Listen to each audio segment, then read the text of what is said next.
দাঁড়াও দাঁড়াও দাঁড়াও। বন্ধুরা, তোমরা কেমন আছো? আমি ভালো আছি, আশা করি তোমরাও খুব খুব ভালো আছো। কেয়ার লাইফস্টাইল ব্লগে তোমাদেরকে স্বাগত।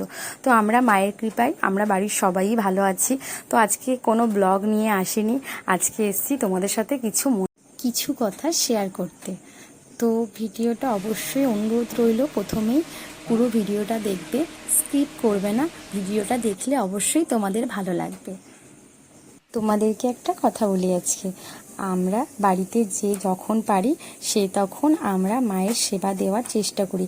আমার ছোট্ট ক্ষুদে মেয়েও ঠাকুর ঘরে এসে আমাদের সাথে পুজো দেওয়ার চেষ্টা করে।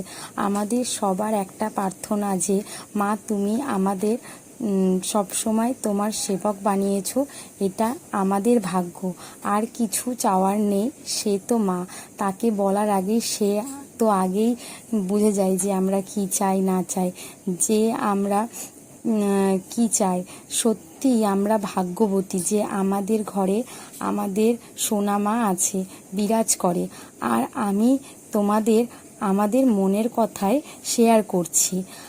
আর হ্যাঁ, সব সময় বলি, আমরা কেউ আমাদের পাশে কেউ থাক আর না থাক, সব সময় তুমি আমাদের পাশে থেকো।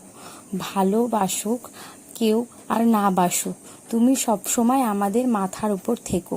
তোমার চরণে একটু ঠাঁই দিও মা। তুমি পাশে থাকলে দুঃখ বলে মনে হয় না। তুমি আমাদের শেষ সম্বল মা। বাকি জীবনটা আমরা তোমার চরণেই এভাবে কাটাতে চাই। আর মনসা কিন্তু অবশ্যই মা মনসা অল্পতেই সন্তুষ্ট। তুমি অল্প একটু আতপ চাল আর মা মনসাকে জবা ফুল দিয়ে যদি পুজো দিতে পারো, তাহলে মা তোমার ডাকে সাড়া দেবেই, সন্তুষ্ট হবেই।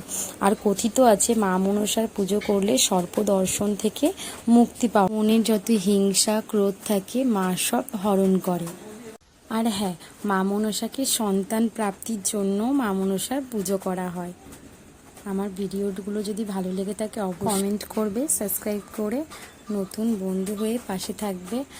আর আজকের ভিডিওটা এতটুকুই থাকলো, আবার নেক্সট কোনো ব্লগে খুব তাড়াতাড়ি দেখা হচ্ছে। ততদিনে ভালো থাকবেন, সুস্থ থাকবেন।